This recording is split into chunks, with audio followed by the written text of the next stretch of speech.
Foi um concerto incrível dos John Spencer Blues Explosion no TMN ao vivo e nós falámos com o lendário John Spencer antes do concerto.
What's it like for you guys being in Portugal?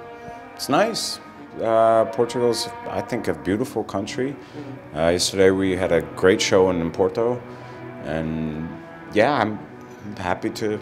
I love it here. I'm happy to be here. What were the impressions of the Porto show? It was a really good one. It was kind of a new venue. I think it was an old fruit market. They call it the Hard Club. Is that the name? Yeah. So in a very close to the old waterfront, very pretty part of the city. We had a great time on stage. A very nice crowd. You know, people were there to have a good time. So that helps. Yeah. I never got the chance to see you guys, but I did I did go to Primavera last year in Barcelona. That was a good one. Yeah, That was really hyper, and I knew you guys were really intense live, but the best way I could describe it is like being run over by the rock and roll truck or something. Okay. In a positive way, obviously. In a positive way, yeah. Well, that's a nice description. Yeah. Thanks. Are your shows enough to keep fit for touring? I mean, the shows alone. Well, the shows definitely take a lot of physical stamina. Yeah, we do like to work very hard on the stage. It's important to us to make a good performance. We don't have a problem being entertainers, or for us, we are students of people like James Brown, and so yeah, we are there to perform, and we want to. Plus, also we love the rock and roll, so we want to, do that music proud. So it is a lot of work to play the concert. For me, yeah, I guess I have to, take care of not only my body but my mind too, to be able to do that. Yeah.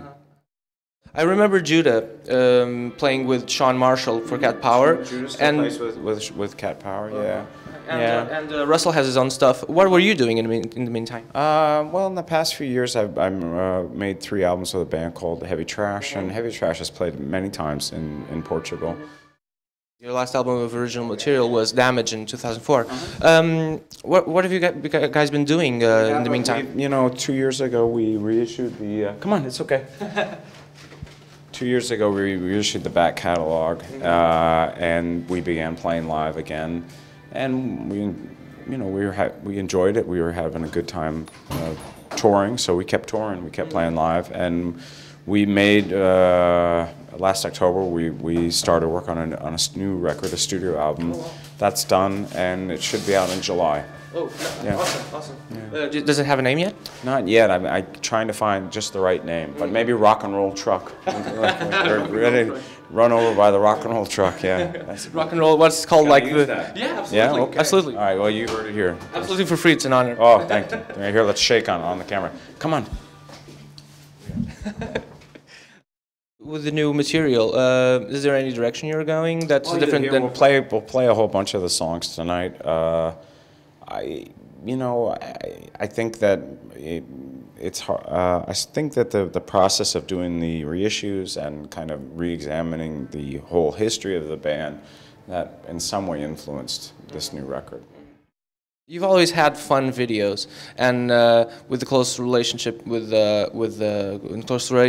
close relation to humor and the comedy scene, more or less. Like you had Whale was directed by Weird Al Yankovic. Are you still in touch? Are you friends with him? You know, I'm not really. I think Russell was maybe even been in touch with him. Yeah, but no, I would just I'm not in touch with him. What about other comedians? Because I know, for instance, like Mark Maron is a fan of you guys, and Todd Hansen from The Onion. Are you guys into? Is there any connection with the comedy scene? I mean, I enjoy a good joke. I'm a fan of certain types of comedy. But you know, I would like to stress that the Blues Explosion, we're not a joke band. You know, I think for me, rock and roll though is something which is kind of crazy, and really, you know, true rock and roll is a very strange sort of music, and I think that the Blues Explosion always has had that present in what we do. But we're very, very serious about what we do, and it's not meant as a it's not done with irony, it's not meant as a piss take, it's certainly not a joke. There was some initial criticism, I remember, that like some people viewed you as like in this certain light, and to me it was pretty apparent always that it was never a joke. Like you guys were really serious, even though the videos didn't take themselves very seriously. You know, I mean, a video is kind of a silly thing. I mean, of course, not all of our videos have been done with you know, in such a light way. There have been some more artful clips we've done as well. I think that the Blues Explosion has made some very good clips, though. That's true. Yeah, but I mean, if you can have fun with it, why not? Yeah.